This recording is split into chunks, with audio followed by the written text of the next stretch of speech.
me fucking scoot back a little so I guess so I don't punch the microphone. Hey, come listen to our podcast, yeah. Please listen, it's a hitch. If you don't listen to our podcast, yeah, then you are a bitch. Welcome to Filmoscopy, where one host goes on the mean streets of New York City and finds two random strangers to host a podcast about a movie that they have no idea is being chosen. I'm your host this week, Cody, and joining me is complete stranger number one, Lance. It'd been better if you didn't give my name. Complete stranger number one. Introduce yourself. Alabama. That's Alabama. I just rode my gator from the swamp of Alabama. It's your daddy, Roberto. Yeah, it's your daddy, Roberto. And complete stranger number two, Owen. Yo, You what's gave up? the name. What's up? All right, so on this episode, we are talking about X, the 2022 film directed by Ty West, also written by Ty West. Before we get into our general thoughts, let me just run through the quick and dirty details. I thought we were watching 2002's Triple X. Well, you, sir, watched the wrong film then. Son of a bitch. You sir watched a better film, if I might add. No, goddamn it. So, We family. X was released on March 18th, 2022. It has a runtime of 106 minutes. Like I said, it's directed and written by Ty West. It doesn't have a huge cast, but the cast is as follows. It's Mia Goth, who plays Pearl and Maxine, Jenna Ortega, Brittany Snow, Martin Henderson, Owen Campbell, Stephen Ure, and Scott Mescudi. It had a budget of $1 million, and it brought in $15.1 million. Let's get into general thoughts about the film. We'll start with Lance. What were your overall thoughts? Well, this also was my first experience with the movie. I had never heard of it before. They're not positive thoughts. Are they dirty thoughts? I'm going to come across as an asshole. I know. It's A24. It's artsy fartsy. You put too much art. Okay, go ahead, Owen. Sorry. I would... Honestly, this one is like probably one of their less, I think, artsy movies. Yeah, I mean... Like, this one kind of wears like what it's trying to do on its sleeve pretty much, Yeah. But I think I do follow what you're saying. I'm sorry to cut you off. No, you're good, man. I'll put it to you this way, because Cody was surprised. Spoiler alert, we do have conversations outside the podcast, and Cody was thinking this is up my alley because I do like slasher movies, and it's come to my attention that I've kind of known this over the years, but this really solidified it. I like certain items of a genre. So, for example, I'm a pro wrestling fan, but I'm an Ultimate Warrior and Jeff Hardy fan. If they're not wrestling, and one of them's dead, so he's not wrestling, but if I'm not watching some of their stuff, I'm going to be extremely less interested in wrestling. I don't care about 5-star matches and all this other stuff. I like those guys. When they're gone, I don't watch it anymore. I'm a football fan, but I'm a Kansas City Chiefs fan, and I'm a Minnesota Viking fan for my dad. If they're not playing, I get really bored. I like slasher movies, but I'm a Jason Voorhees and Michael Myers fan. I like those movies. Everything else, like Texas Chainsaw Massacre, I can kind of get behind. Freddy's okay. Not really big into Hellraiser, but after that, you kind of lose me on everything else. Yeah. And this movie is, oh my god, it's too fucking long, first off. And it takes an entire hour before the first person gets killed. Yeah. That's not a slasher movie, okay? I would disagree that it's too long. I mean, the movie is only an hour and 40 minutes. So I know, but it felt like 2.5 hours trying to watch it. It's like, golly damn, get over it. I can get behind what Lance says because the setup. The thing is that I didn't really end up liking any of the characters. So I don't know. The setup was kind of like I don't know. It didn't have much payoff to me, really. So Yeah, and this isn't like a necessarily a criticism of, for me, of like it's a well written movie. It's very coherent. There's no plot holes in it. It's very well acted. Like everybody does a great job acting in it. Everybody, there's nobody that's. It's really funny because you like there's it when the one old likable, people have sex? Did you like that Of part? course, I love the squealing. It was I great. got horny during that part. I had to walk away and jerk off. But the thing is like in the Friday the 13th movies, and this is the most simplest form of entertainment, is Friday the 13th in pro wrestling. It's not hard to mess up. Yeah. There's one person that's the final girl, and she's the most likable.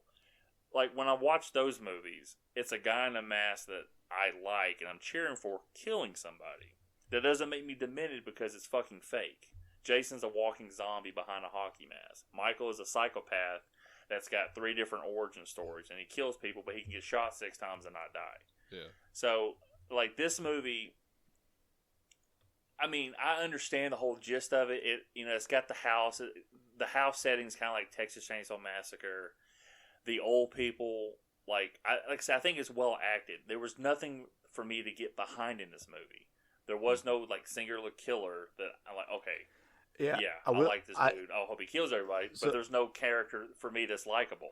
So I will say that is one thing that I kind of agree with. That while the elderly couple, Pearl and Howard, they make for good killers, but they're not interesting killers. You know it because they don't really. I mean, they come off more. I think like, their motive is kind of interesting, but I don't think themselves like they're not cool. They're not scary. Right. Yeah. They're not iconic, really. Yeah, and they're not really that funny either. That's exactly what it is. I think they're not iconic. There's nothing about them that would like pop out. Yeah. And the thing is, like, a slasher movie for me, like, the first time you watch it, there's some tension, and it's like, oh my god, I can't believe they got killed. But the next time you watch the movie, it's like a thrill ride. Remember when, let's rewind it, like Halloween Kills. I eviscerated that movie, saying there's no way it could get any worse, and I was wrong because Halloween Ends came out. But we not long after, probably about 4 or 5 months after that, we did the Texas Chainsaw Massacre that was on Netflix.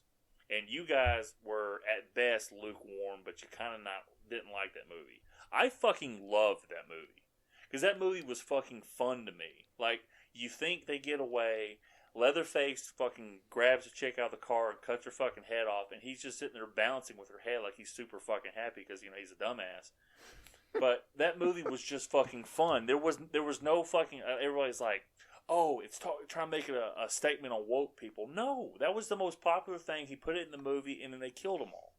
That was the whole point. That's the funniest thing about that movie is that you think it's going to be like, they're going to make like some kind of like, some kind of statement on like wokeism or some shit, or like, how the South is like, or like racism in the South. But no, he's just like, it's like anti, like, point or anything. It's funny. Yeah, that's the thing. There's no point to it. Which we talked about. Obviously, we had an episode about that. But I think one of the things that disappointed me about it is because Fede Alvarez was involved in it. And granted, I thought he was going to direct it, but he ended up just being the producer on it. But his involvement in the film made me hope for something that was more than what it ended up being. Now, if I went back and watched it again, I might like it a little bit more than I did the first time. But I think my expectations were too high for it. And this movie, I didn't have expectations going into this movie. And, I saw the A24, so I'm like, okay, artsy-fartsy. And I know you guys said that, okay, well, this is like the least artsy-fartsy of them. And I agree with that. Yeah. Because The Lighthouse is out the fucking, like, insane. But if you put the artsy-fartsy shit in slasher movies, it takes away from it. Yeah. Slasher movies are, by definition, cheap entertainment. They're cheaply made movies, and they pick a certain subject and they go with it. Like Jason, they fell into it accidentally. They did a summer camp killer with his mother. She died. the producers who were actually mob men who were putting the money up said we wanted a sequel. And they're like, well, there's no sequel to do. Jason's dead. They brought Jason because the mob men wanted it. And it turned into, hey, we can make $20-25 million off a $2 million budget. Let's make a bunch of these. And so the first movie came out in 80. By 1989, they had 8 of them out.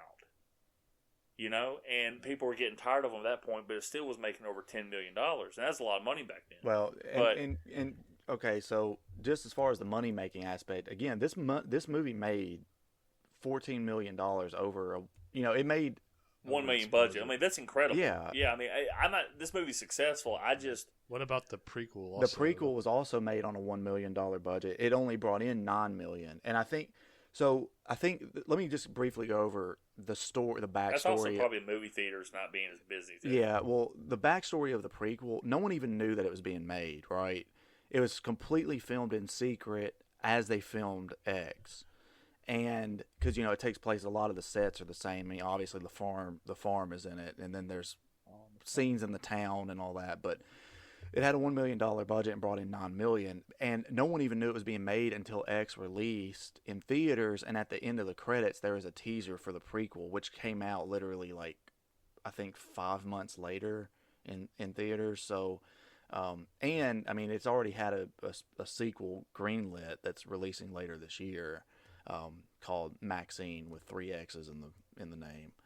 And Vin Diesel's gonna be in it, baby. Yeah. They should make a sequel and call it Owen with 3 X's, and they can have us as the cast, and I can be the black dude who does like all the fucking. Hey, and you guys can be the 2 women. When I fuck. Hey, I'm gonna tell you this: when we get to it in the plot, when the black, I don't know his name, we call him the black dude because he's literally the only black character in the movie.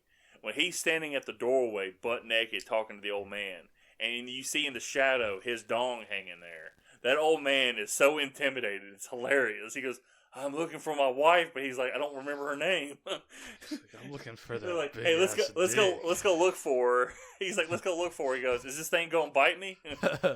Let's go look for her. Hopefully you'll put some pants on before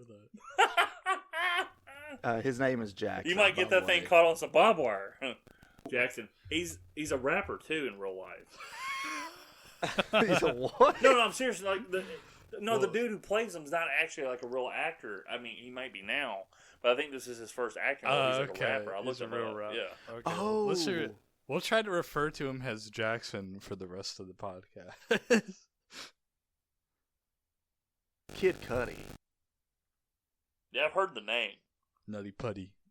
I have no idea who that is, but I'm 50 years old, so. So Owen, I know you kind of briefly touched on your thoughts, but what do you think about the film, and like what are your first experiences with this movie? It's mixed. I had seen this movie before. I'd seen some of the trailers, and honestly, slashers never really interested me, but one of the things that did kind of pique my interest is I do like. There are elements of Texas Chainsaw Massacre that I really like. The original, I mean.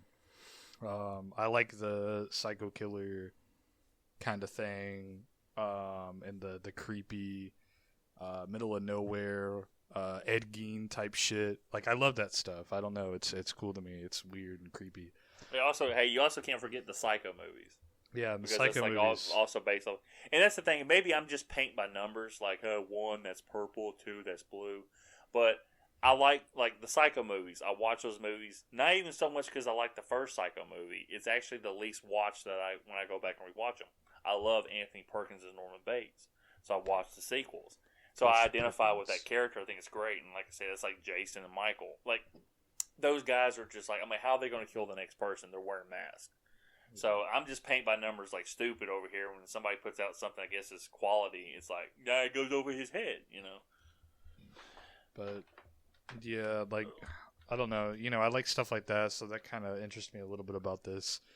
So I like some of the aspects, like I don't know. I mean, I like how it doesn't take itself too seriously. It's kind of funny in some regards. Yeah. The motive behind the killers is kind of creative, but I don't find the killers or anything scary. I don't find scary. that one of the things about Texas Chainsaw Massacre that I loved was like the set design. Like it was so crazy. Like they had bones everywhere. They really made like an Ed Gein house with like skin fucking lampshades and stuff. But this one doesn't. They never get creative like that with this one too much. It's kind of weird, and I hated all the fucking characters. Yeah, I don't know. So when you said that earlier, I don't know if necessarily you're supposed to really like any of the characters because the group that comes in to stay there, they're all kind of assholes. They're humongous assholes. And it's weird because like I was looking at reviews online and stuff, and it's just weird to me that a lot of people like reacted positively to these characters, and they're like, "Oh, they're so." I love these characters are so fun to watch. The payoff, like the setup's so good because I just loved watching the characters. I'm like, dude, I could not wait for these like idiots to die. Now, I will agree with those statements. I do. While I don't think that they're likable people, they're interesting to watch. I do find them interesting to watch. Yeah. Yeah. I guess that's where my thing is I don't find them interesting to watch. I find them kind of by the numbers for the most part. Mm-hmm. The only interesting character that I thought was the most interesting was the artsy like cinematographer guy. The one that cried I thought like a little bitch. Yeah, he fucking cried. Like, what is it? He just. I will get to that. I guess we'll talk about that later, and that can be a section that can be either cut out or left in at Cody's discretion. But anyways, that's neither here nor there.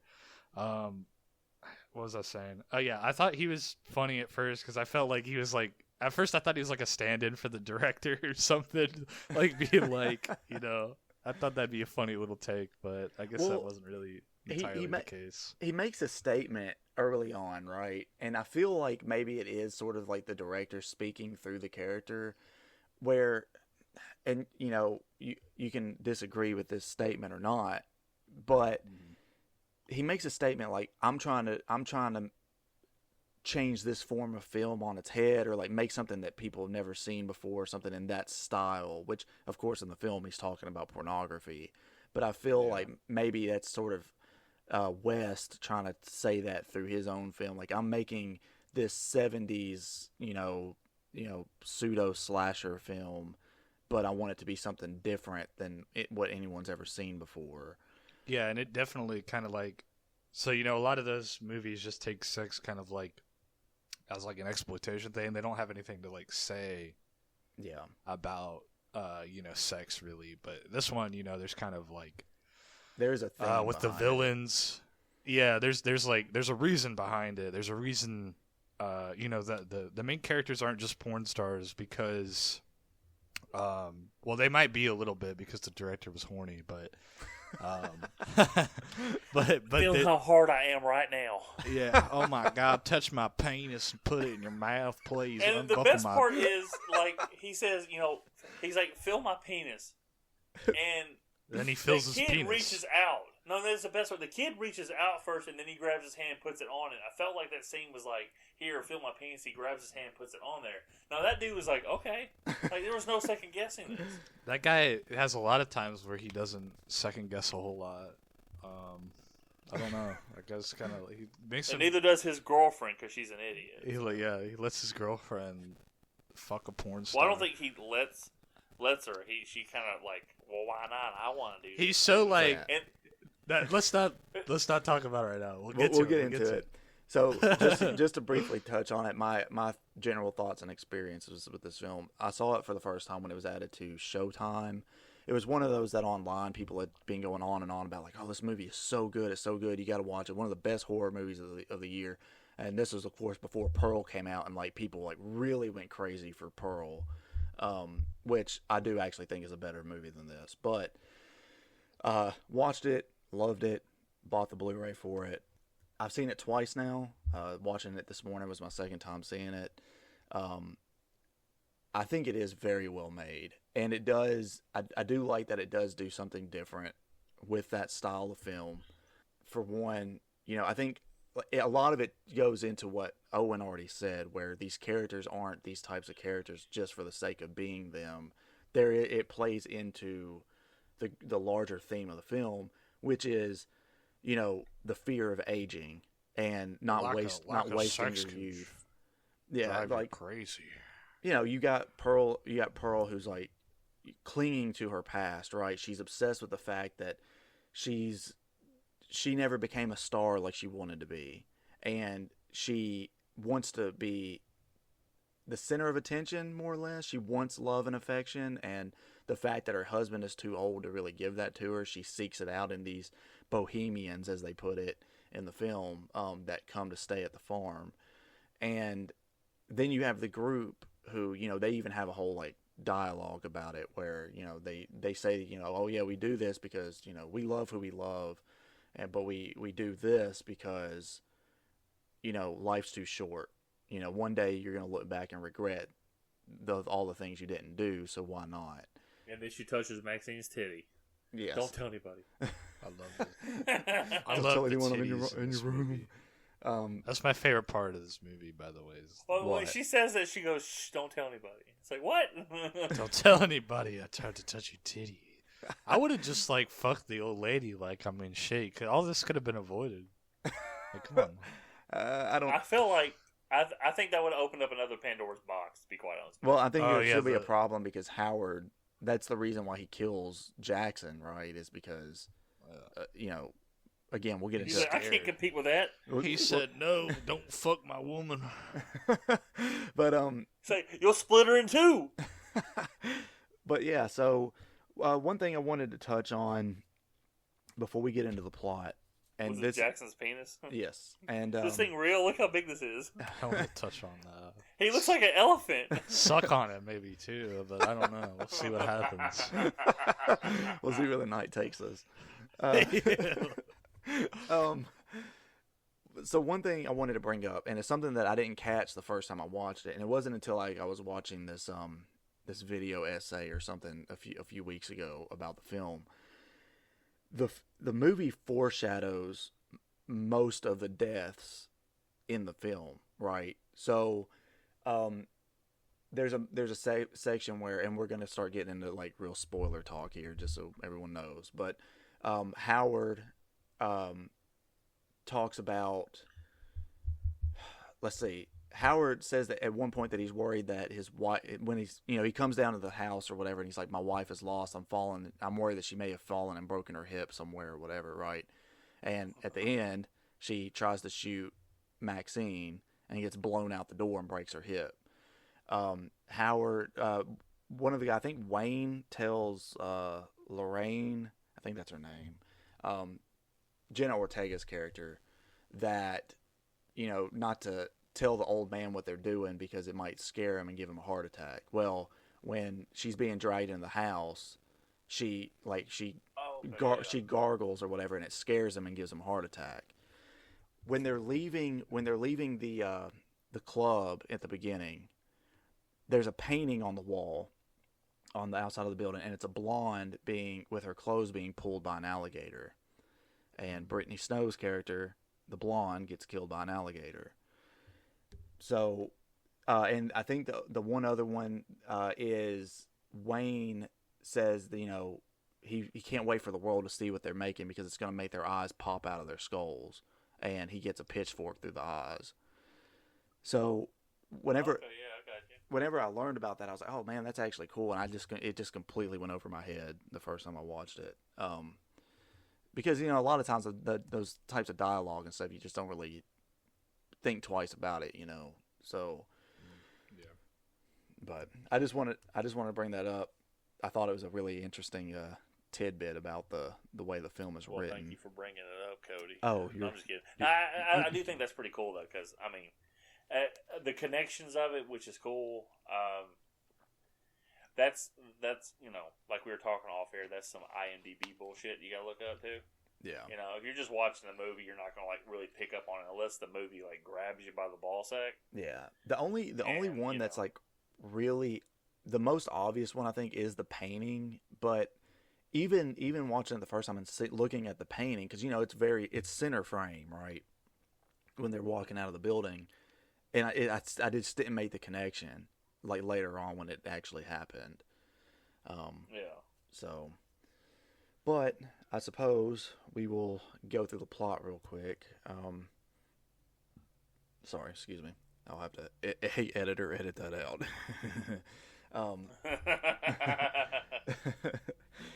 So, the movie starts off.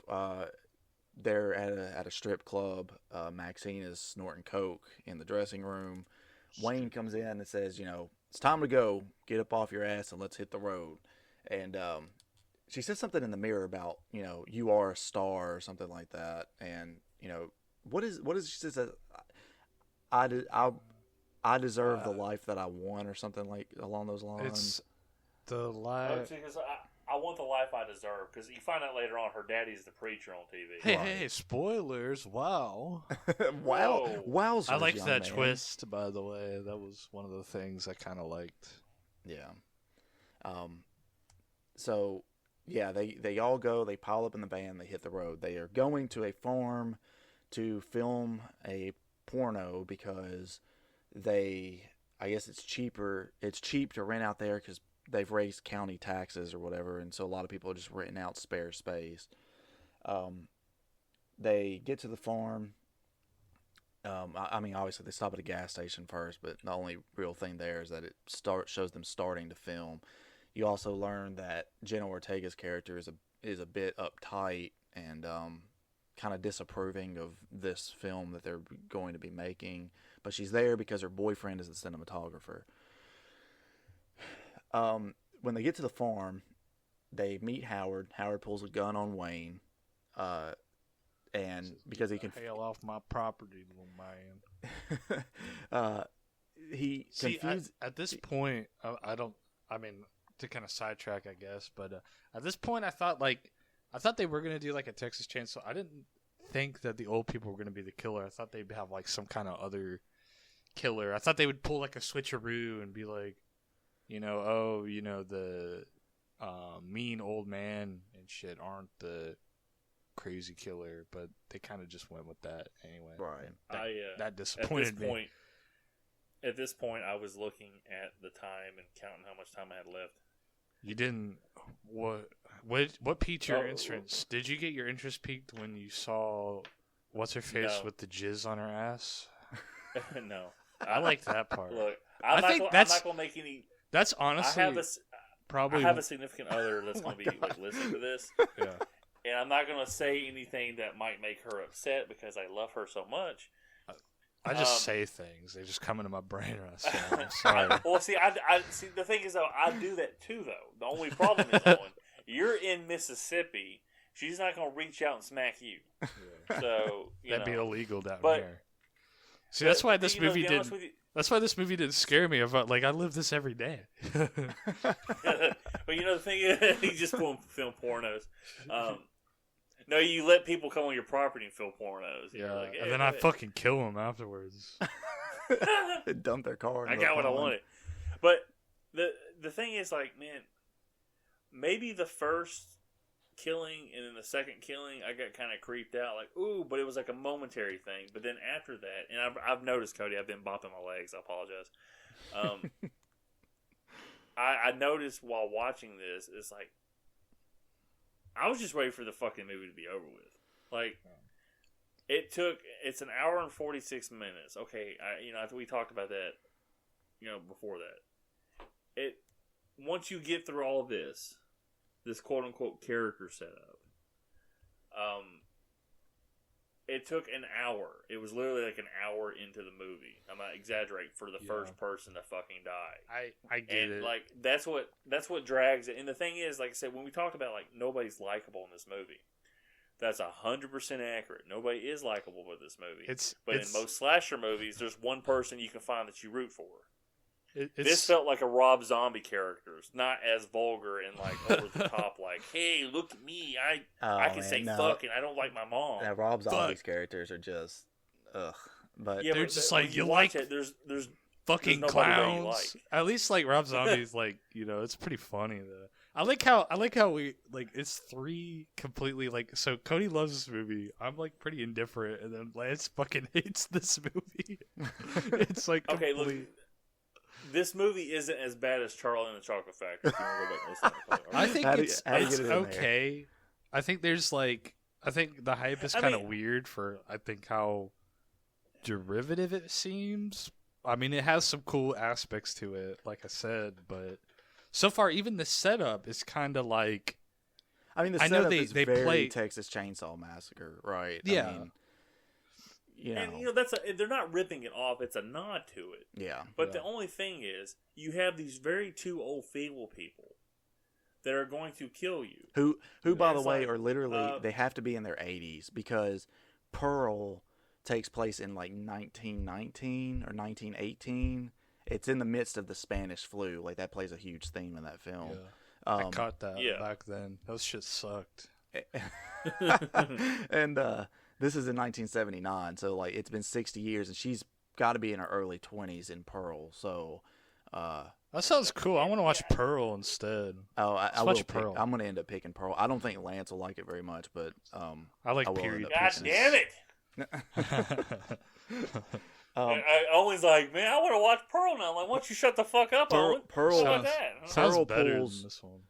Well, Pearl is a lot more stylistic too, right? So like obviously this film has like this. They try and go for this like modern 70s look, if that makes sense, right? And that's that's one of the cooler things about the movie. I do Yeah, like. so- the aesthetic of the movie is very good. Pearl goes. That's not me being like, shitty. Like, they even go back to like the shitty 70s camera when they're showing the porno scenes. Pearl makes I it look just, like it's it has more of like a Wizard of Oz effect, right? Where like it looks like a film that was originally made in black and white and they added color to later, so like all the colors are like really saturated in it. But that's one of the things I love, the style, the aesthetic of Pearl. Like it's really good. But and I think it draws more inspiration from Psycho than it does from like Texas Chainsaw, like this does. Actually, Pearl doesn't draw any inspiration from Texas Chainsaw at all. It's more Psycho than this. Texas Painsaw. I read the Wikipedia on Pearl because I was just curious. I read the plot and everything. I was like, oh, that's okay. I mean, she's a psychopath. She's always been a psychopath. If you just read the plot, it's like, okay, yeah, this is, whatever. But the acting, I mean, just Mia Goth's performance in Pearl is incredible. And like I said, the way the film is shot, just, again, I'm gonna end up picking it. It's gonna be a few months from now because, I've got other things I want to pick before that. But anyway, y'all ready to continue on with the plot? Yeah, why not? Yeah, I just had one quick question. Do we get to see titties in Pearl? Yes, but it's not as prominent as this, and it's like just for a few seconds. And I don't want to give you spoiler. I don't want to spoil it or whatever. But yeah, it's sex is not one of the driving themes of Pearl. Well, I like titty. it is, but there's not like nudity or whatever. They didn't have pornos in. Damn Yeah. it. So, What the fuck, man? but okay. So they meet Howard. He pulls a gun. He's like, okay, I remember you all. You ain't from the county. So let's they go down to the house. He tells all the people, he's like, I don't like any of you, which is pretty much probably what the viewers should be feeling at this point anyways, that I also don't like any of you. You're making this old man upset. Why are you doing such a thing? And Well, he looked creepy as hell. I don't feel bad for him. well, I think it's because it's a young. I wish they got him in on it though. oh my god.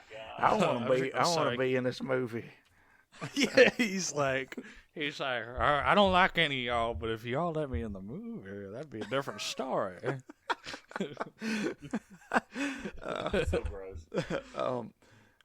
But yeah, so he leaves, and then they start filming. They film a scene with Brittany Snow and Jackson, which I cannot remember Brittany Snow's character's name. But it's some southern, like one of those compound names where it's like fucking Mary Kate or like Betty Lynn or some And shit like Ashley. that. Yeah, Betty Lou. It's Bobby something, right? I think so. Mary Kate and Ashley. It's Bobby Lynn. But yeah, that's so it right there. they film a scene with Jackson and Bobby Lynn, and Maxine goes to take a swim in the pond or lake or whatever it's more of a pond. That's the nastiest fucking water. She's like, let me get naked. Yeah, that's what I was thinking. I was like, dude, like fucking anybody who like lives down here, like is like, no, don't swim in that shit. There's gators in there. And Well, the thing is, in all the moss that was floating on top of him, like, this thing looks like a fucking sewer tank. Yeah, little parasites So, a that sewer tank. go up into your Um, body and shit. and she really wouldn't want to swim in it if she found out what kind of crap they'd been dumping in it. But Yeah. she goes and dives in the pond, and who's that tippy toeing through the tulips in the background but Pearl? Yeah. And the gator. Have we talked about the scene transitions? Those are kind of weird. I love that. I love that. I love that though. They got Lance. Dude, excuse me? Say that one more time, Cody. What, the tippy toeing through the tulips? She said that. She's like, I just wasn't expecting it. You got me. It's like, hey. She said, But yeah, the scene transitions. What about them? I don't know. They're just kind of weird. I mean, they're stylized, but they're kind of weird. Yeah, I But mean, like They're cuts. stylized, but it's like they don't have any connective tissue to make it stylized. yeah. There's a couple of moments. Oh. There's a couple of them that kind of like. I think this is one of them, right? When she's like floating around in the water and it like keeps and it, cutting cuts back. back and forth with no Yeah. audio. I think it's cool. It's like a cool transition. It's creepy. Yeah. It's creepy. Yeah, I don't think it serves any purpose though. I think it's to be artsy. Yeah. Well, it's just like Just the to be one. artsy. It's just like the one later on when they're playing music and it's like splitting the screen and stuff and showing them They like all say- chill and everything. They say, play Wonderwall, dude. Play Wonderwall. Which I guess during that scene it's 20 kind of years before it happens. that scene specifically is like more solidifying like these are supposed to be the protagonists and like they're warm and joyful or whatever, and you know obviously the scene uses a lot of like warm colors, and then you have Pearl in the dark using more cool colors, you know, reflecting the bad side or whatever. But yeah, again it's something Play that's Wonderwall. I thought Landslide was like a modern song, so I had to look it up, and I didn't know it came out in Really? 75. Yeah, I don't know. I mean, I knew it was Stevie Nicks, but I thought it was like late 80s or something. Like, thought I it was didn't think old. it You was thought it was what song are you talking about? Landslide. It's Fleetwood Mac. No, dude, I thought you said Wonderwall.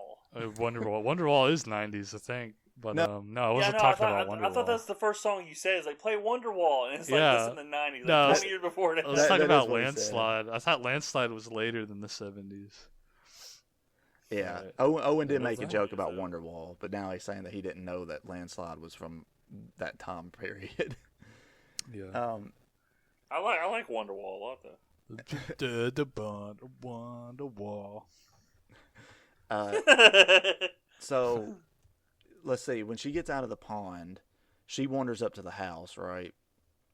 And Hey, look, this is a Southern movie. She wanders. She wanders up yonder. yeah, she wanders up yonder to the house there, and runs into Pearl inside, and No. She sees Pearl on the porch. Oh, And yeah, she waves at Pearl. yeah. I thought And she then- was giving her the middle finger. Dude, like, Look, I swear to if- God. I thought, like, when she was waving at her, and I thought, like, the Pearl was, like, giving her the fucking finger. It looked like that. If Pearl gave her the middle finger, I would instantly got interested in this movie. I thought that's what happened. I was like, dude.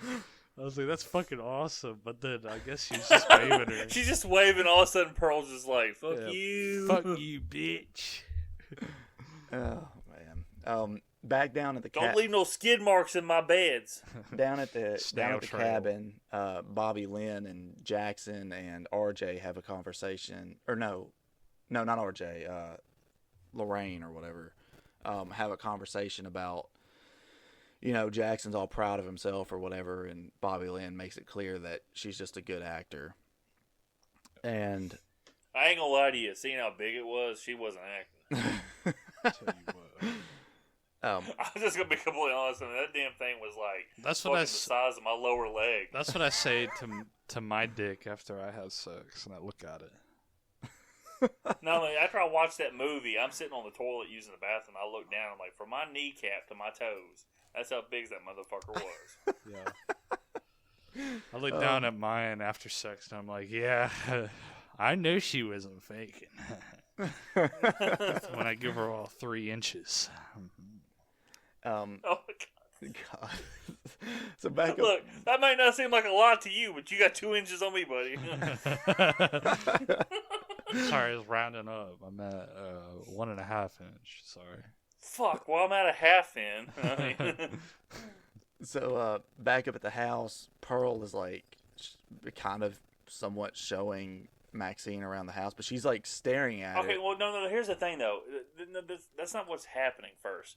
The weird transition, because look, I can't believe you don't remember exactly, because I watched this movie a fucking week ago and I remember it. Yeah, I watched it this morning and I can't remember exactly her entering the house. Well, Maxine, she goes up to the house and she's like, "Hello." And by the way, her dad is preaching on the TV this entire time. She's not like, "Is that my dad?" Is the TV on right now? Because yes, on the same fucking I mean, program. to be every time fair, they I go in don't. the house. I don't think she would probably know her dad as like an evangelical like TV preacher, Yeah, and probably maybe wouldn't she just say didn't anything care. about it. I know that later. Yeah, but there was no reaction to her. So they had to. You know, Yeah. there should be like. Well, There should be a scene where she looks at the TV and goes, "Ugh." They had. whatever, They had and to. then well, it it's was for off, the but- twist. You don't really want to Yeah. spoil the twist. Well, they had to have. Well, I don't think that's that much of a twist. They had to have turned the TV off at some point then, because later on, after Lorraine gets locked in the basement, Howard turns the TV on.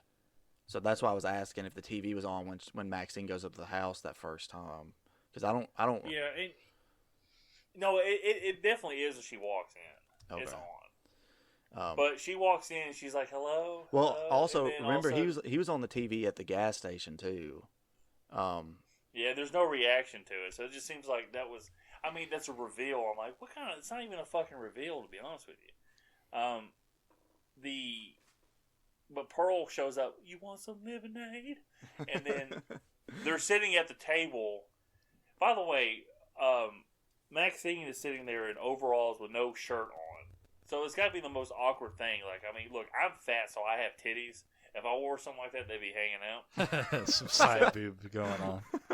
But Side boob But, you know, she's just kind of sitting there uncomfortably. They're staring at each other, and then she grabs the lemonade and chugs the motherfucker.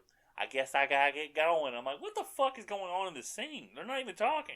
Well, Why would you so- sit down at the table? So Pearl, I think is interested in Maxine because Maxine looks a lot. I think we know that in a minute, Cody. Well, she look See. you find out she looks a lot like her when she's young. When Pearl was younger, right?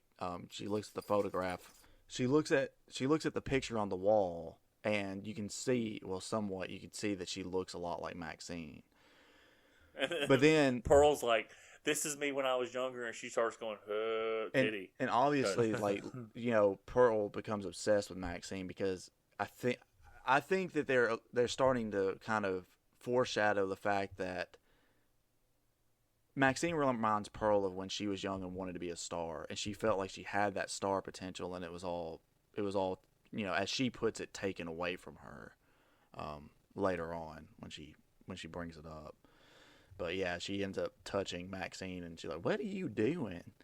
She said, "What the hell's wrong with you?" And then Howard pulls up, and Pearl goes, "Don't tell anybody." Shh, it's our It's secret. like, what the fuck? Now, I do think this just speaks to Mia Goth's performance because again, she does play obviously Maxine, but she also plays Pearl in this movie.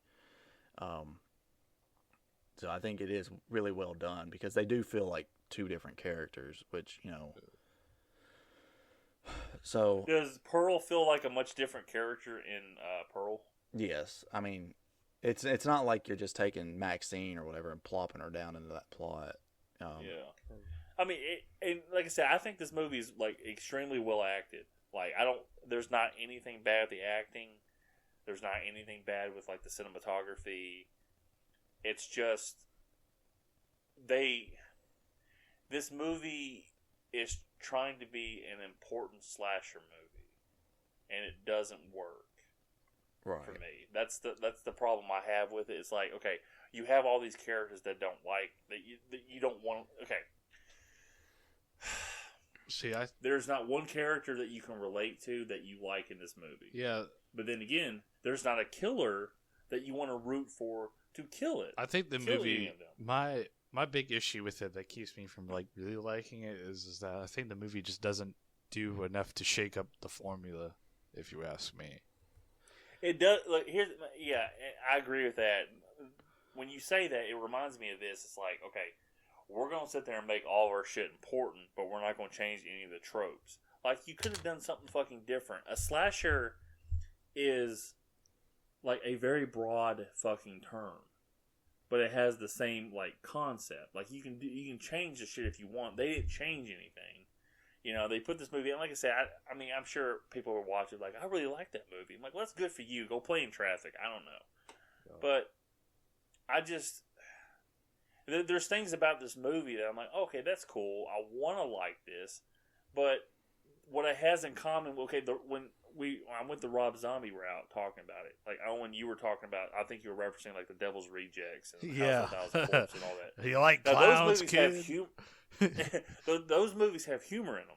Yeah. If you watch his Halloween remake and then his Halloween 2, it's awful. Those movies are devoid of humor. Yeah, there's no humor and there's nobody that's likable. And Michael is just like a fucking like lurch-looking motherfucker. And it's like, okay, look, there's nothing about these movies that are any relatable. Like the original Halloween, you have Jamie Lee Curtis playing Laurie Strode, relatable, and then you're like rooting for her to get away from Michael. Yeah. And they introduce more movies because it becomes a slasher movie.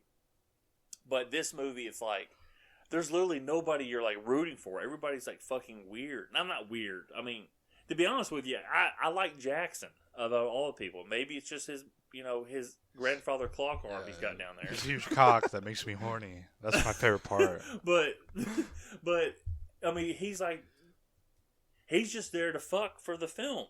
Like, everybody else seems to be extremely unlikable. I feel bad for RJ because his girlfriend, he gets cucked. Like, so I feel bad for him. Well, the thing is, and also Jackson's the one that actually does some good. So that's the one person that you can kind of root for. I was wrong on that. He goes out and he gets in the fucking swamp thinking the old man fell in there. He's looking for Pearl.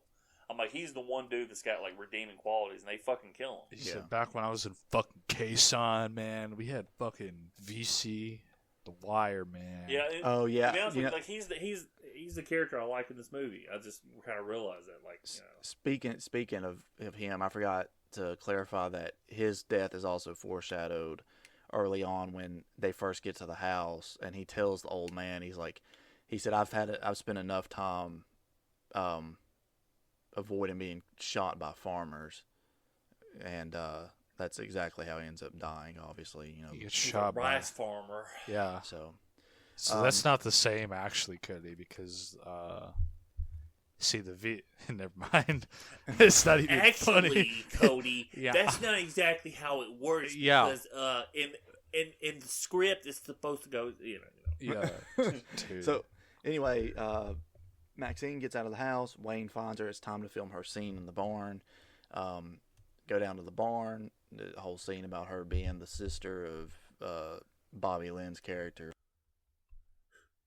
Everybody's like, you have it. You have the star potential. After she has that scene, everybody's just mesmerized by her, like, doing cowgirl. Yeah, it's not even cool, dude. Pearl shows up for a personal screening. So yeah. she's plays the person jacking off in the corner. Baby. See, that's what I don't get. I mean, like, it wasn't even that hot. Like, I've seen some crazy shit, and that weren't it, dude. Like, they're full of themselves. They think that's gonna make a bunch of money. I mean, shit, dude. Like, super, like Deep Throat came out, like before this movie said, dude. And I mean, that's like fucking, that's crazier. Debbie than Does this. Dallas was another one too. Yeah, that's the one they referenced in this movie. There you go. See, and those have crazy ass scenes in them. All right. I would know. I shot and directed them. Okay. Back to the plot. So yeah, Maxine, everyone's fascinated by her performance. Pearl is creeping on her through the window, and to the wall. How much is that doggy in the window? Well, ask Maxine. She did. I don't see how this is supposed to be creepy. I find it relatable because I do this all the time. So.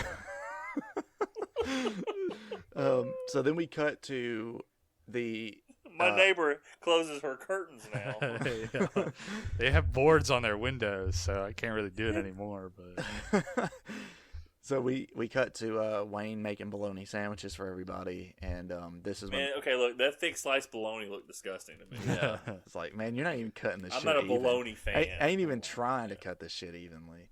Like, I like bologna, but I don't like that much bologna. You know what I mean? Well, I mean, it's very Versus obvious. meat. Like, one side of the bologna slice is like half an inch thick. The other side's like 3 inches thick. It's just like, what are you doing, man? Like, I couldn't imagine biting into a 3-inch like slice of bologna. and then getting to the other end and having to be like thin as shit.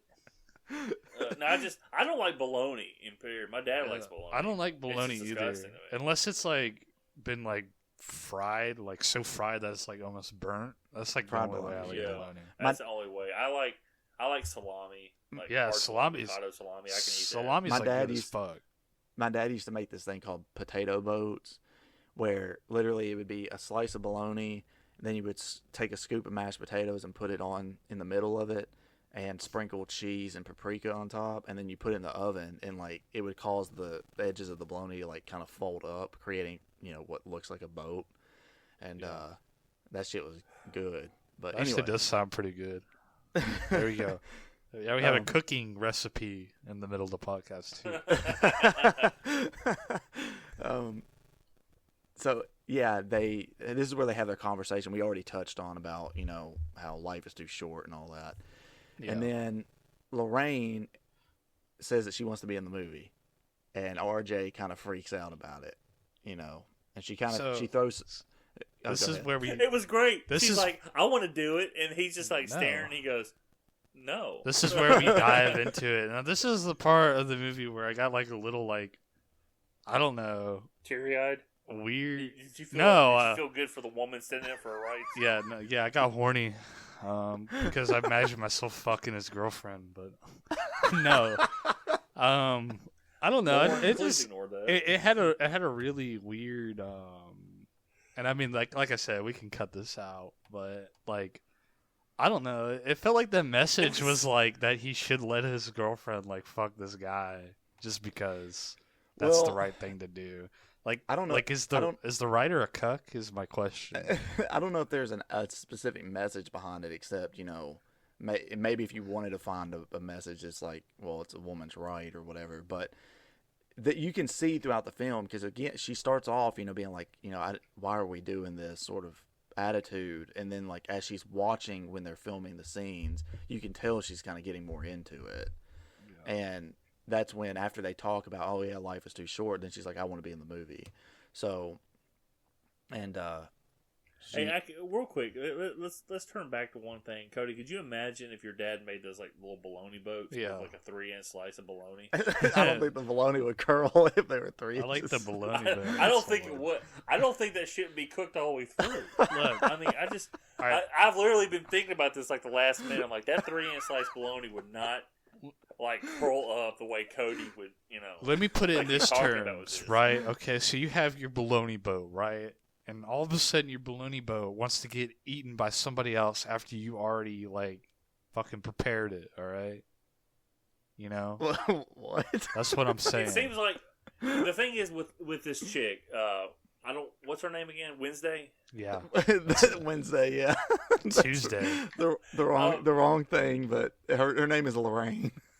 Nah. Okay, Lorraine. Wednesday. She's literally like, okay, she wants to fuck this dude, but she's also doing it just to get back at her boyfriend for some fucking reason. And then later on, Well, she's like, I think he's out on his loan. I don't She's know, like, leaving oh me," my and all this other god, shit. why Like, is he so bad at me? It's not like Well- I... yeah, that part's where she's like doesn't understand why he's upset with her. But remember, I was 100% okay with her dying at that point. remember earlier in the movie, she says, I think it's when she's talking about like, why are you wanting to make a movie like this or whatever? And he's like, I didn't realize you were such a prude. And then after he's sitting there trying to convince her not to do this, she throws that back in his face, right? Like, I didn't That's know you were such such a a- prude. But that's such And a, that- like, I don't know. I mean, it's irrational, but I guess the characters are supposed to be irrational, so there's no sense. I wonder guess. if it was. Yeah, it's like, look, I understand. Like, she's trying to have like this sexual awakening, Yeah. but she immediately regrets it.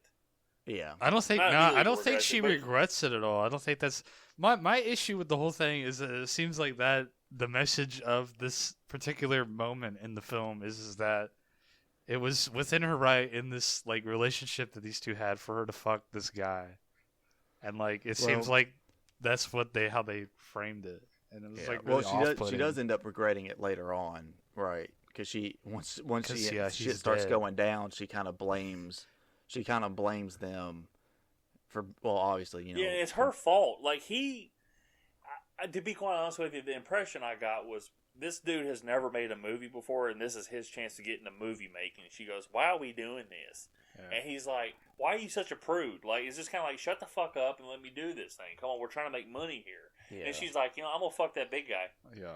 You know, it's like, and he's looking at that going, golly damn, I can't compete with this. And I understand where he's coming from. And it's like, there's just no point. And, he's looking across the way and seeing Howard become a cuck for Pearl. Yeah. And he's Yeah, like, he's I don't wanna also- be that old man. What's with all the cucks in this movie? Like everybody's a cuck. Like what the fuck's going on? One cuck, two a cuck, Yeah, here a and cuck, it's there a quite cuck, old honest, me like- cuckold had a farm. Okay, what's the main guy's name again? Which main guy? What are you talking about? He means He looks like Luke Wilson on steroids. yeah. Oh, Wayne. You talking about like the guy, What's his name? the producer of the movie, like the one producing the film they're making, with the cowboy Yeah. hat, Wayne. He looks okay. You look at him and Google an image of Luke Wilson right now. That's Owen Wilson's brother. Okay. Just Google it on your phone and you tell me they don't fucking look alike. Luke Wilson. He looks like Owen Wilson on steroids and a big fucking sock in his fucking drawers. Kind of does look like Luke Wilson. It's quite obvious he doesn't care about Maxine. She's his pony show. He's like, that's the whole thing. It's like, it doesn't get that deep into it, but that's where it's going to go. It's like, how can you be okay with her having sex with him? It's like, oh, it's just for the cameras. Yeah. And it's like, he's just trying to make money off this bitch because she has the quote-unquote it factor. Right. Like I said, there's nothing about these people but Jackson to like. Yeah. Like, Jackson's the only one that does a good thing. Bobby Ann or whatever her name is, the blonde chick. She tries to give Pearl. It's like, my granny gets confused too. I did laugh at that part. She's like, my granny gets confused too, and I'm thinking, man, Pearl does not want to hear about your grandma right now. Okay. I don't need granny no shits damn herself, too. nurse. So yeah, after that, that's when stuff starts going down, right? So RJ decides after being a little bitch cries made in the shower. boy in the shower, he gets out and he's like, I'm gonna leave all these people here. He said, I'm running away. And when he gets in the van and when he tries to leave, Pearl's standing outside, and he's like, well, let's find your husband, and because she's wanting him to sleep with her. Yeah, she wants to suck his fuck. He should have done it, dude. Like I said, he would have got back at him. That's not really getting back, man. That's good, And then- dude. You would pass up on some aged pussy, fine cheesed. That's aged like a fine wine, my friend, like a fine cheese. Oh my god. It's like a blue cheese. Fine Like, cheese.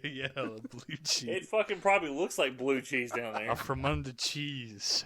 God, man, it probably looks like cottage cheese, like fucking mold in And then it. she has she gets mad because he rejects her. She says, I don't want to. yeah. I don't want to suck on your titties and fuck your ass. So I'm sorry. after being denied, Pearl stabs him in the neck repeatedly, and Pretty effortlessly the first time too, I might add. yeah, this is like the one thing in the movie that made me jump because I just wasn't expecting it. I mean, obviously shit had to start going down at some point, but I wasn't expecting her to just like stab him in the throat. Then you get like this cool shot where everything's red because there's blood that's been splattered all over the headlights, and she's kind of doing like this dance in front of the lights.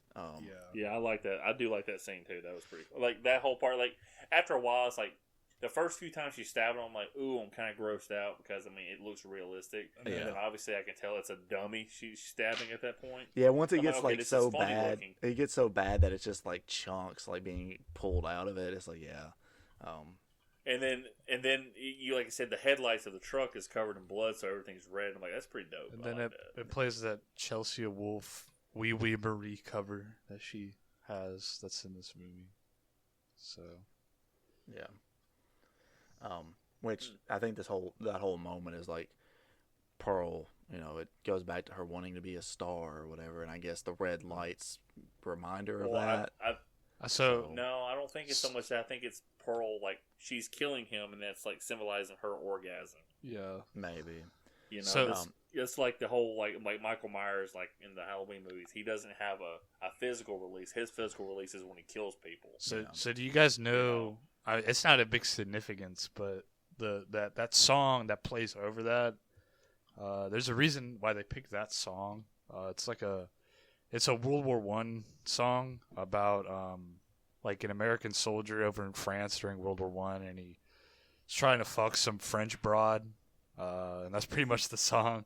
So that's why they played that because is he successful? It's about them. Well, it's a song from like 1918, so they don't go that far. They're just like like flirting basically, and that's about as wild as it got back in 1918. I guess that makes sense because especially Pearl. I don't know, man. Pearl takes place in World War I happened. Pearl takes place in like 1918 or 1919, and Howard's a World War I vet. So let me ask you this, Cody: Did they play that song in Pearl? I don't remember. I didn't realize there was a significance. That'd be an interesting callback. Yeah. I guess we'll find out later this year. Fuck! Find out in 10 years. So after this, Pearl disappears, and then Howard goes looking for her, goes down to the house, and that's when the scene that you two keep referring to, where Jackson answers the door. That's the funniest. Wait, what? Because he's standing there butt naked. There's a shadow covering his entire body, but his head, and what looks like an elephant trunk hanging between his knees. Cody, here's some trivia. Is that a real cock? Is that his real cock? And Howard's like, I forgot why I came down here. I'm looking for my wife, but holy shit, I found Godzilla. I'm finna suck your big old cock. with this one tooth. So don't worry, I'm not a biter. I ain't got no more teeth. Hey, he's over here like he saw, like, when he saw him. Now I'm thinking about it. When he saw him in that scene, he's instantly thinking, I have to kill him before Pearl sees him. Yeah, exactly. So they go off looking for her. I think. Damn, what happens? Wayne. Oh yeah, I forgot. Wayne and Lorraine go looking for RJ. I think that happens first. Yeah, that does happen first. They go off looking for RJ. I think Lorraine goes up to the house, right? And Howard tricks her to going down into the basement and locks her in. And Wayne goes out to the barn, and that's where he steps on a piece of wood with a nail through it, and then he sees the holes in the wall. I guess he sees. I love that part. He's like, God damn, I'm gonna get tetanus. And he looks through the holes, and Pearl stabs him through the eyes with a pitchfork. That was a little like too on the nose. Yeah. Like, why is there one hole here? Why is there another hole? There's a third hole. Yeah. Plus, like, this is like one of two moments where it's like, if in reality, it's like, why did they not react better? Because like he's like shocked, almost like he sees the pitchfork about to come through, and there's like a whole like, there's plenty of time basically for him to get out of the way, right? But and that pitchfork wouldn't have went that deep into it. It should be screaming. It should be really graphic. Just make it fucking just scream. He's like, my eyes. Well, what's even funnier to me about that is, like, if this was real life, he would have put clothes on and shoes on before he walked out and butt naked in his underwear. Yeah. Didn't he grab his cowboy hat? I think so. Okay, I can't remember saying like I'm not gonna put any clothes on, but I'm wearing my hat. Hold on. Cover up that bald spot up there. Did he have a bald spot? I don't know. I was just making a joke. It fell flat. Well, okay. Well, it didn't fall flat because two of you guys have nice hair, so fuck y'all. So. So yeah, then Howard goes to the house and gets Jackson. They go looking for Pearl. Jackson's on the other side of the pond, I think, and he sees the light going around from where Howard is. Wanders over there, sees the light in the pond or on the edge of it, and goes thinking that Howard fell in the water. When he gets out, Howard is talking to him and telling him basically, he doesn't appreciate the way he's going around tantalizing his wife or whatever. Showing off a fat penis. Look, how do you have a big dick, okay? He's like, look, I'm just jealous, alright? And Jackson just kind of laughs it off. It's like, okay, and then he brushes his dick across his face. He's like, shh. Yeah, he's like, shush, shush, shush. See, up to this point, I thought that maybe the killer would only be Pearl, which I thought would be like an interesting dynamic, a little bit with him, being like, oh, my wife, sometimes she just gets crazy. Doesn't he say something like that? Like, sometimes she just gets confused. Yeah. So I thought that's what they were going for, but then he starts killing people too. So right. Well, I think over time he's probably gotten used to the fact that she does kill people, and a lot of times he just helps cover it up. But I'm sure there've been points in their lives where he has to help. But I think especially at this point in time, he mentions it to Jackson, right? He's like, you're just like that other bohemian that came to stay here, which is the guy that Lorraine sees down in the basement that's tied up. Oh, yeah. And it's his car that Jackson sees in the pond. So, he's like, just like that other bohemian that stayed here, walking around here, He was singing Bohemian Rhapsody all the time, fucking with the Queen. I can't remember the exact word, but basically like saying like, they're trying to saying that they're trying to sleep with Pearl, right? Yeah. And that's why Jackson laughs it off, and then Howard shoots him in the chest. This is the other moment where I think that Jackson probably had enough time to react, because he's swinging that giant shotgun up to his chest. And Jackson's too busy swinging that big dick of his. But he's like bringing that big ass shotgun up to his chest, so you would have thought he had enough time to react and like grab it or whatever. But I get it. They're trying to get through the kill. Let's be honest with you. His hands are already full. Okay. Look, I gotta hold it with two hands. While this is going on, it's so fucking big. While this is going on, Pearl sneaks into the cabin and gets into bed with Maxine. I thought of something really, really quick. What if, when he pulled the shotgun over to him, he took his dick and like put it into the barrel, like plugged it up like Looney Tunes. I was thinking, what if he used it to like parry it, right, when he's bringing the shotgun up, and he just like just like block it out of the way. He perfect parries it. What if when Howard puts the shotgun in his chest, he pulls his dick and puts it in Howard's chest? Yeah, it goes through him. He's like, looks like seems we've reached an impasse here. That'd be like something like, that'd be funny as shit, actually. He fucking kills him. I know, I thought of it. I'm pretty good. You should write that. You should make a movie. That's gonna be we'll make a scary movie style porn parody of this. Yeah. So yeah, while this is going on, Pearl gets in the bed with Maxine, starts touching her, and once she wakes up and sees that Pearl's in her bed with her. She screams, and Pearl goes running out of the house. Lorraine runs in there. Maxine tells her what happened. She goes and finds Pearl out in the woods near the by the pond, and that's when she's like, my grandma used to get confused too, or whatever. And she's like, she says, what does she say? She has like, I have nursing training or something like that. And she's like, she's like, I don't need no damn nurse, and kicks her in the pond or pushes her in the pond or whatever. Says, I guess she doesn't kick her. Sparta. And then the most perfectly timed thing ever, she goes, bitch. And all of a sudden the fucking gator comes up and... Yeah. Is the gator in... Yes, it's in Pearl. If that's, I figured that's what you were gonna ask. Is it like a pet gator? Does Yeah, it have a is. name? Yeah, it does. In Pearl, I can't remember what the name is. Cletus. But she like Hmm. minor Cassidy. spoiler for Pearl. But in like the first couple of minutes, she takes a pitchfork and stabs a duck, and then she takes the duck out there to feed the gator. And that's she calls it by name, and it'll like come to her and stuff. So let's see.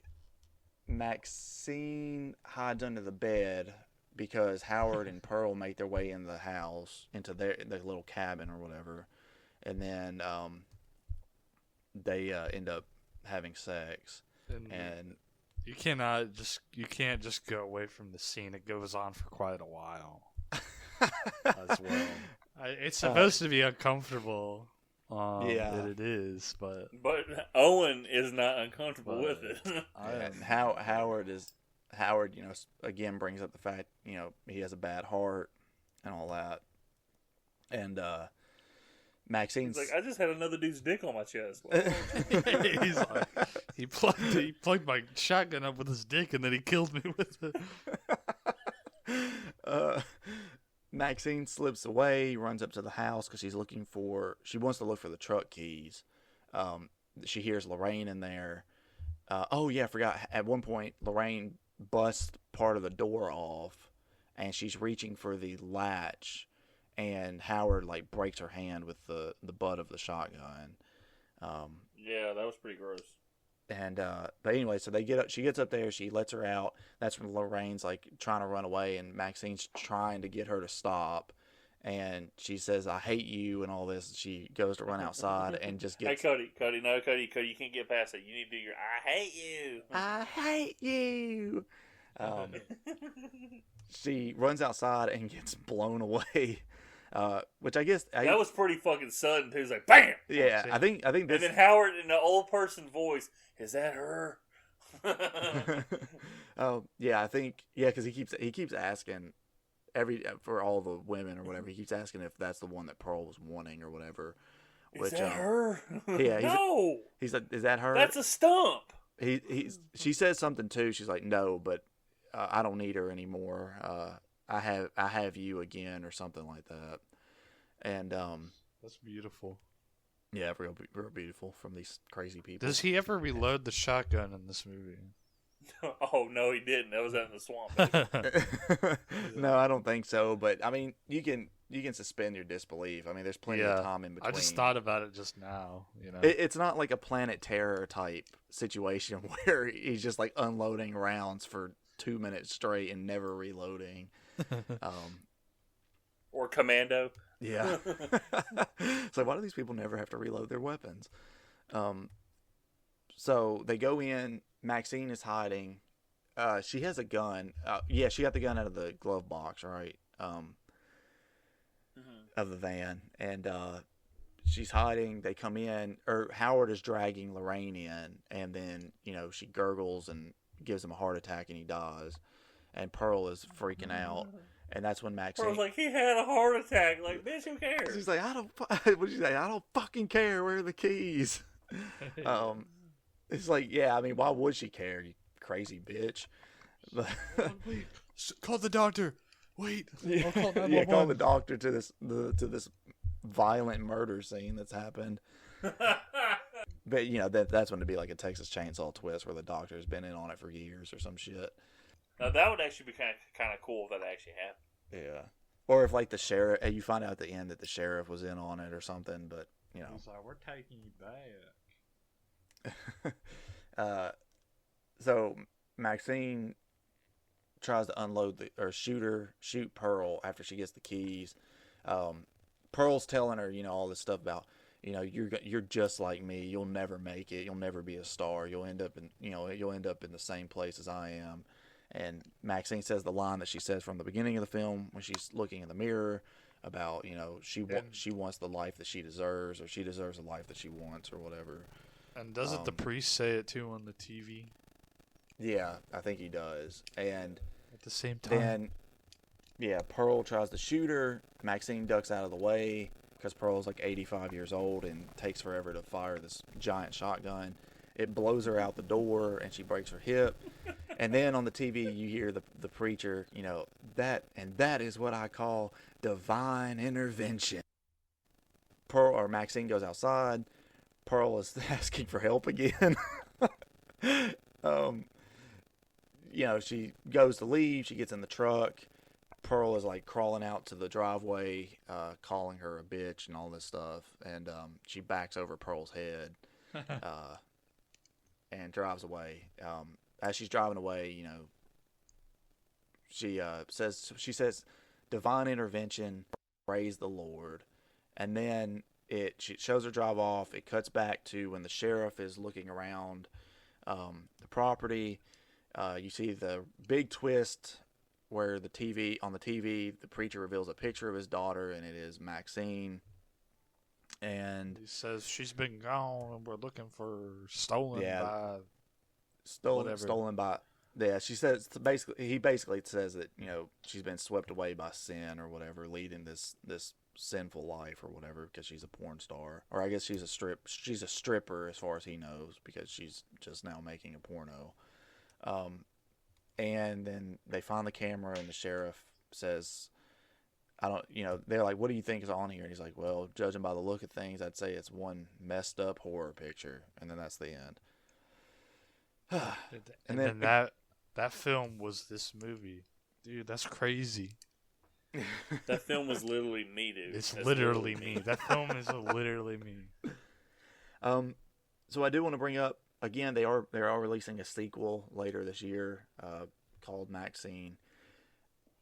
Does anyone have a theory as to what would go on in the sequel? Because I kind of think that they may lean into, like, maybe Maxine becomes so obsessed with becoming a star that she just kind of becomes a murderer, basically to get her way in things, which would kind of play into, make it more of a full circle thing where Pearl tells her, you're just like I am.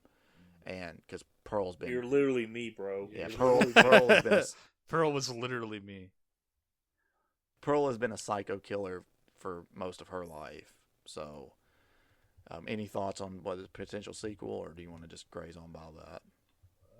I don't know what they could do. Like, it'd have to be a completely different setting, and maybe she's just scarred from this. So she wants to kill people now, or something. Based on the information they've released, she goes to L.A. and it takes place in the early '80s. I want to say like '82 or '83, something like that.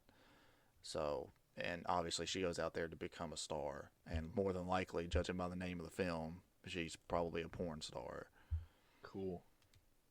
So, I hope her dad's in it. Yeah, I have a feeling they have to bring that back into it, right? Like, why do a big twist? Her dad like that tries and to not do it. Her dad's the psycho killer. She's literally me. Yeah, her dad signs up to her OnlyFans. Yeah, and then he tries to kill her.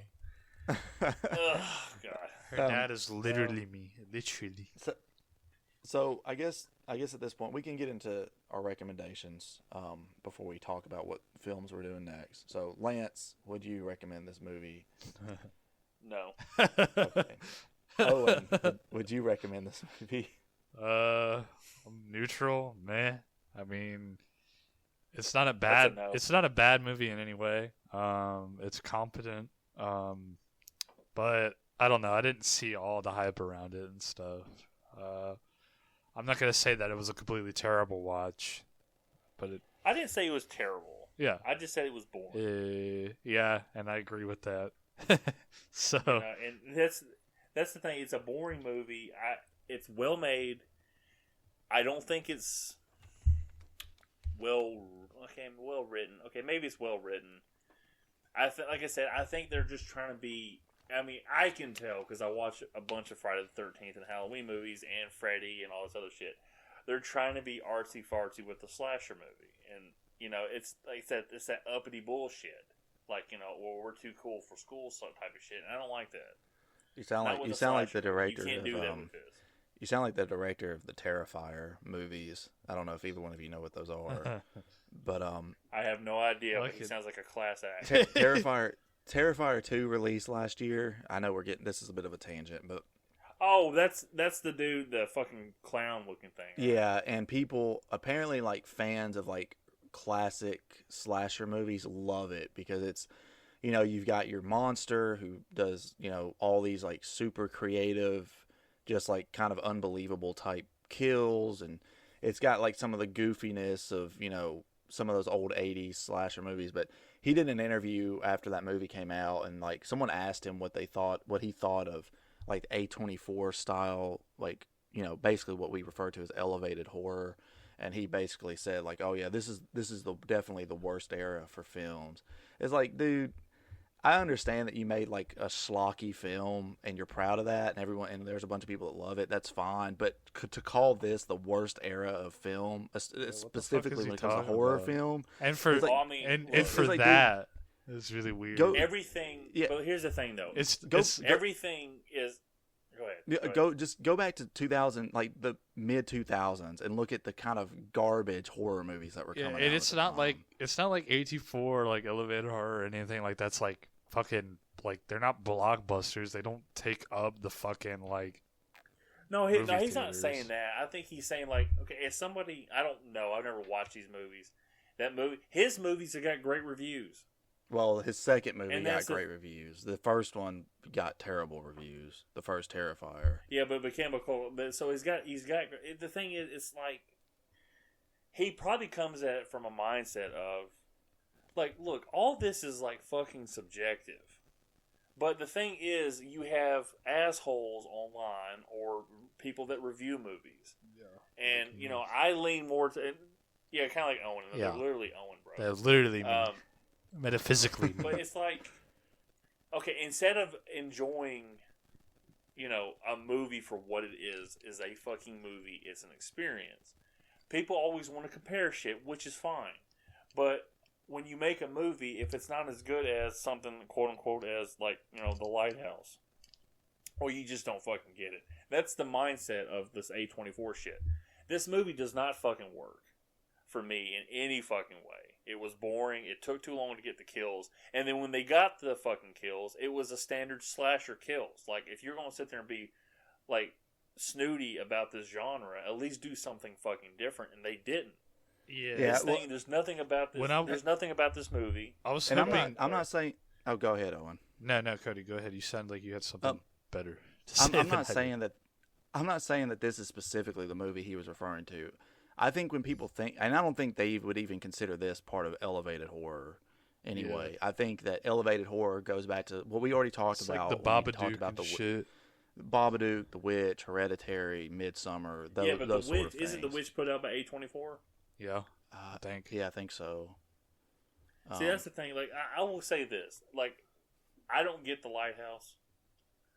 I think people find a deeper meaning into the movie than even Robert Eggers was intending, because literally, like Robert Pattinson said, look, I want to do something fucking weird. Yeah. And then he handed them the script and says, well, you're not going to find anything weirder than this. Yeah. Like, they understand that when people analyze this stuff, like, oh, this movie's like such a, like, it's, all these movies are quote unquote elevated. My favorite quote is somebody asked John Carpenter, he goes, what do you think about the elevated horror movies? He goes, what do you mean? It's like, new movies are coming out, but he goes, I don't even know what that is. We already talked about that. That's because John Carpenter's an old man who, you know, the 3 hours he's awake every day, he's making music. He said, I tried to make music, damn it. Here's the thing, though. I think it comes with that point, like, everybody's obsessed with, like, labels and stuff like that with these movies. It's like, okay, it's elevated horror. Like, look, I don't give a shit. I'm not going to rewatch The Witch. I'm not going to rewatch The Lighthouse. Those movies fucking suck. The only point I was trying to make is that... The Witch was okay. I didn't like it. I'm never going to rewatch it. I'd rather we watch The Northman of the three. The point I was trying to make is that whatever it was that got us on this topic, whenever I just wanted to bring up the fact that he was like, this is the worst era for film, which is complete bullshit, especially when it comes to horror films. Because, like I said, the mid-2000s especially were absolutely fucking terrible for horror movies. Yeah, like, they were pretty bad. You cannot look back at that. You had more of a selection, though. You cannot look back at that era and pick a single, like, or a handful of classics anyway from that era. I mean, most of it, especially in Hollywood horror, was like remakes of Asian horror films. Or they were like really okay, let me ask you this, cheesy. Cody. Is he referring to that? He specifically was referring to someone. The specific question that was asked is, what do you think of A24's new style of horror movie? That's how they put it. They didn't put it as elevated horror or whatever. But he knew what they were talking about. And then he was like, well, I agree with he said I have to agree with Quentin Tarantino that this is one of the worst this is the worst era for film in history. But and what Quentin Tarantino means is he's talking about like superhero flicks and shit and like yeah. But see, So- and then, in the context that they asked him the question, this guy used it to talk about horror movies, and like that's what kind of like rubbed me the wrong way, because it's just not true. I think any horror fan will tell you that era, like he didn't say in his quote though. He didn't say this is the worst era for horror movies. he said this is the worst era for film after they specifically asked him about A24's horror movies. Well, he's probably talking like A24. Like he may not even like those movies, but he probably didn't does. Say, You know. Anyway, let's move but, on. Let's like what he did. Like, how do you know? Let me ask you this, Cody. Yeah. I'm just like from the context of this. How do you know he's referring to like the mid 2000s as like a great era for horror? No, that's not what I'm saying. I'm saying that him specifically calling out this era of film as the worst era for film means that every other era before it is at least somewhat better than this era, which would indicate that he's not thinking or doesn't think that that early other 2000s era, the 2000s, is actually the worst era for at least for horror movies. What Owen was saying is true, where most blockbuster movies now are just superhero movies, and yet we've talked about that. We've talked about that to death already. That we've tussled, yeah. So let's put that dead it's horse. It's already getting tired or whatever. But the context that I'm drawing from it is that he was asked about the modern era of horror, which is A20 and specifically A24's horror movies, and he said that this is the worst era for horror films. So that means that he doesn't think that any other era is worse than A24's horror movies, which is insane. Yeah, which is really dumb. Really dumb thing to say. That's just him. I think that just comes off as one of two things. Either he wasn't really thinking about the answer thoroughly, or he really thinks that the type of movie he makes is better than it's what like A24 reverse made. elitism. Well, that's why he made that movie then. Right. Now, the thing is like what other horror movies have come out though? Like, to be quite honest with you, I can't name two off the top of my head. That's because they're for the never last, in like, 2 or 3 theaters. years. There's always something else in Yeah, theaters. that's There's why, a lot that's that came probably also out. like referring to that though. Well, I understand that, but there's things that none of them are memorable though. But they are. You're right. Like, but they're just not. They're not the old style of horror movie. It's like last year, Barbarian was like a huge hit with critics and stuff, and I think it actually did well in theaters. There's no blockbuster horror isn't like a thing anymore. Like it's either Happy Death Day and shit like that, or it's like fucking The Babadook. It's one or the other. Right. Like and really, when you look at it, movies like The Babadook are better. I mean, I enjoyed Happy Death Day, but it is kind of just like a dumb, like cheesy, Yeah, or actually, Smile Happy Death Day is supposed to be more. Well, Smile sucked. See, Yeah. that's something like Smile. I think was the highest grossing horror movie from last year, and Smile was awful. That's a 2000 style horror movie for you. It definitely is, and that's exactly what I thought when I watched it. I was like, man, this feels like a movie from the fucking 2000s. Like, it's not scary. Like, all the scares they try and get you with are purely jump scares, and the monster at the end. No. The monster at the end looks so fucking stupid. Like, it's just, ugh. No. Well, I mean, Cody saw a picture. Does it look as stupid as the demon from Big Trouble in Little China? At least that was like a practical effect. Fucking Smile was just a shitty Photoshop. It wasn't a good practical effect. I'll tell you that right now. Smile is a dumb CG monster. Snapchat fucking filter. It's literally we need to make a Snapchat filter for the Big Trouble in Little China demon. Yeah, that shit. Everybody just turns into it. No, but like that's literally like what Smile is. Like all the scares are literally just a Snapchat filter. That's how fucking awful that movie is. Yeah, it's like in the first 10 minutes of that film, I'm like, okay, maybe there's something here, and then they just kind of throw it all out the window because it's like, have you seen it, Owen? I've only seen reviews in the trailer. I'm not watching that shit. Okay, yeah, don't bother watching. It's a waste of time. But there's one moment in the film I'm like, oh shit, I didn't see that coming. But it wasn't scary. It was just kind of like creepy. And other than that, like all the scares in it are jump scares, and I hate that because it's so lazy. Like, I think they can be Yeah. used sometimes effectively, but if but you, when it's the only thing you're relying on, yeah, it then doesn't- you know you're watching something that was just made to be put out around October for like the masses Yeah. to go enjoy. I think and- a good horror movie is something that like the scares or the creepiness of it, it kind of sticks with you for a little bit, right? Yeah. But being scared for half a second because something popped up on the screen is Ugh. not. Ugh. Yeah, it's not good. But anyway, Yeah, let's get to let's obviously I would recommend this film, but Yeah. let's get to what we're going to be doing next. Lance, what is our next movie? Mortal Kombat. Dun, dun, dun, dun, dun, dun, dun, dun, dun, dun, dun.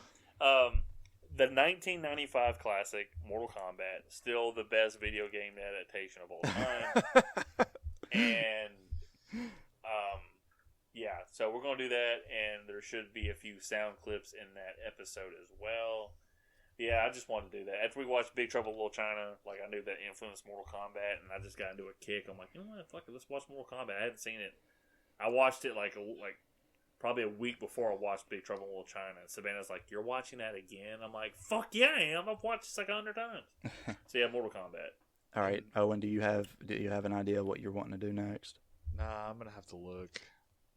Okay. Figure something out. All right, and I know my next movie is going to be the 2013 Evil Dead film. So, Evil head girl. so I think that'll wrap up this Evil episode. head girl. I think that'll wrap up this episode.